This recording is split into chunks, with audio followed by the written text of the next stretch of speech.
now, cutting live to Ahmedabad in India, where the Indian Prime Minister and German Chancellor Friedrich Merz are addressing the media. Let's listen in. पूरी मानवता के लिए महत्वपूर्ण है। बढ़ते व्यापार और निवेश संबंधों ने हमारे स्ट्रेटेजिक पार्टनरशिप को नई ऊर्जा दी है। हमारा द्विपक्षीय व्यापार अब तक के अपने सर्वोच्च स्तर पर पहुंच चुका है और $50 बिलियन के आंकड़े को पार कर गया है। 2000 से अधिक जर्मन कंपनियां लंबे समय से भारत में मौजूद है। ये भारत के प्रति उनके अटूट विश्वास और यहां मौजूद अनंत संभावनाओं को दर्शाता है। आज सुबह भारत जर्मनी सीईओ फोरम में इसकी जीवंत झलक दिखाई दी। फ्रेंड्स, भारत और जर्मनी के बीच टेक्नोलॉजी सहयोग प्रति वर्ष मजबूत हुआ है और आज इसका प्रभाव ग्राउंड पर स्पष्ट रूप से दिखाई देता है। रिन्यूएबल एनर्जी के क्षेत्र में भारत और जर्मनी की प्राथमिकताएं समान है। इसमें सहयोग को बढ़ाने के लिए हमने India Germany centre of excellence स्थापित करने का निर्णय लिया है। ये नॉलेज, टेक्नोलॉजी एंड इनोवेशन का साझा मंच बनेगा। हम क्लाइमेट, एनर्जी, अर्बन डेवलपमेंट और अर्बन मोबिलिटी जैसे क्षेत्रों में मिलकर नई परियोजनाओं को आगे बढ़ा रहे हैं।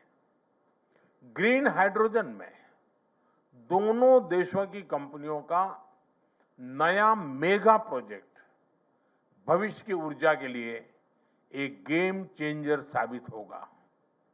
भारत और जर्मनी सिक्योर, ट्रस्टेड और रेजिलिएंट सप्लाई चेन के निर्माण के लिए मिलकर के काम कर रहे हैं। इन सभी विषयों पर आज किए जा रहे एमओयू से हमारे सहयोग को नई गति और मजबूती मिलेगी। फ्रेंड्स, रक्षा और सुरक्षा में बढ़ता सहयोग हमारे आपसी भरोसे और साझी सोच का प्रतीक है। रक्षा व्यापार से जुड़ी प्राथमिकताओं को सरल बनाने के लिए मैं चांसलर मर्ज का हृदय से आभार व्यक्त करता हूं। हम रक्षा उद्योगों के बीच सहयोग बढ़ाने के लिए एक रोडमैप उस पर भी काम करेंगे, जिससे को डेवलपमेंट और को प्रोडक्शन के नए अवसर खुलेंगे।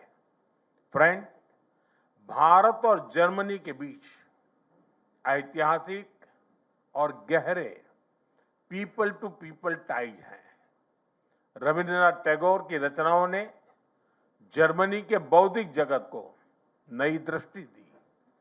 स्वामी विवेकानंद की विचारधारा ने जर्मनी सहित पूरे यूरोप को प्रेरित किया और मैडम कामा ने जर्मनी में पहली बार भारत की आजादी का ध्वज फहराकर हमारी स्वतंत्रता की आकांक्षाओं को वैश्विक पहचान दी। आज हम इस ऐतिहासिक जुड़ाव को आधुनिक साझेदारी का रूप दे रहे हैं। माइग्रेशन, मोबिलिटी और स्किलिंग बढ़ाने पर विशेष बल दिया गया है। भारत की टैलेंटेड युवा शक्ति जर्मनी की अर्थव्यवस्था में महत्वपूर्ण योगदान दे रही है। आज ग्लोबल स्किल्स पार्टनरशिप पर जारी जॉइंट डिक्लेरेशन ऑफ इंटेंट इसी भरोसे का प्रतीक है। इससे खास तौर पर हेल्थ केयर प्रोफेशनल्स की आवाजाही आसान होगी। आज हमने खेलों के क्षेत्र में भी सहयोग को आगे बढ़ाने के लिए ठोस कदम उठाए हैं। यह युवाओं को जोड़ने का एक प्रभावी माध्यम बनेगा। आज हायर एजुकेशन पर बना कॉम्प्रिहेंसिव रोडमैप शिक्षा के क्षेत्र में हमारी साझेदारी को नई दिशा देगा। मैं जर्मन विश्वविद्यालयों को भारत में अपने कैंपस खोलने के लिए आमंत्रण देता हूं।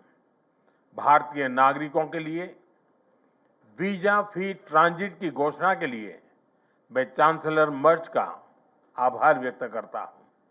इससे दोनों देशों के लोगों के बीच नजदीकियां और बढ़ेगी। मुझे खुशी है कि गुजरात के लोथल में बनाए जा रहे नेशनल मैरीटाइम हेरिटेज कॉम्प्लेक्स से जर्मन मैरीटाइम म्यूजियम जुड़ रहा है। यह दोनों देशों की मैरीटाइम हिस्ट्री को जोड़ने वाला ऐतिहासिक कदम है। ट्रेडिशनल मेडिसिन्स के क्षेत्र में गुजरात आयुर्वेद यूनिवर्सिटी का जर्मनी के साथ करीबी सहयोग रहा है। इस महत्वपूर्ण विषय पर आज किए जा रहे एमओयू से हमारा सहयोग को और अधिक बल मिलेगा। फ्रेंड्स, भारत और जर्मनी की हमेशा कंधे से कंधा मिलाकर हम चलते रहे हैं।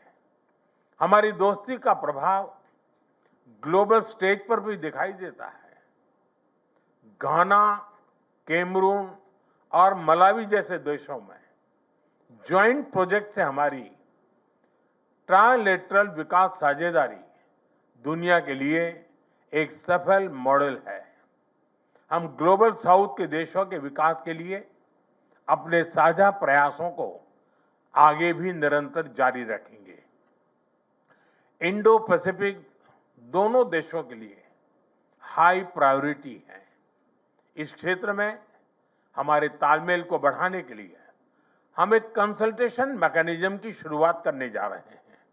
आज हमने यूक्रेन और गाजा सहित कई वैश्विक और क्षेत्रीय मुद्दों पर विस्तार से चर्चा की।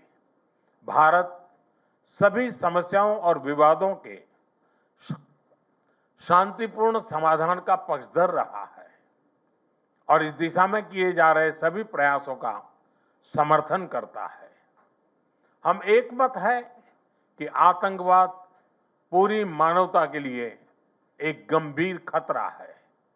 भारत और जर्मनी इसके विरुद्ध एकजुट होकर पूरी दृढ़ता से लड़ाई जारी रखेंगे। भारत और जर्मनी सहमत है कि ग्लोबल चैलेंजेस से निपटने के लिए ग्लोबल इंस्टीट्यूशंस में सुधार अत्यंत महत्वपूर्ण है। यूएन सिक्योरिटी काउंसिल में सुधार के लिए G4 के माध्यम से हमारा संयुक्त प्रयास इसी सोच का प्रमाण है। एक्सेलेंसी, 140 करोड़ भारतवासियों की ओर से मैं एक बार फिर आपका भारत में हार्दिक स्वागत करता हूं। मुझे विश्वास है कि आज की चर्चा भारत जर्मनी साझेदारी को नई ऊर्जा और स्पष्ट दिशा देगी। आपकी यात्रा, आपके व्यक्तिगत जुड़ाव और भारत के प्रति आपकी गहरी मित्रता के लिए मैं आपको हृदय से धन्यवाद करता हूं।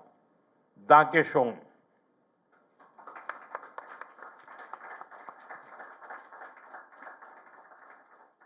Thank you, sir.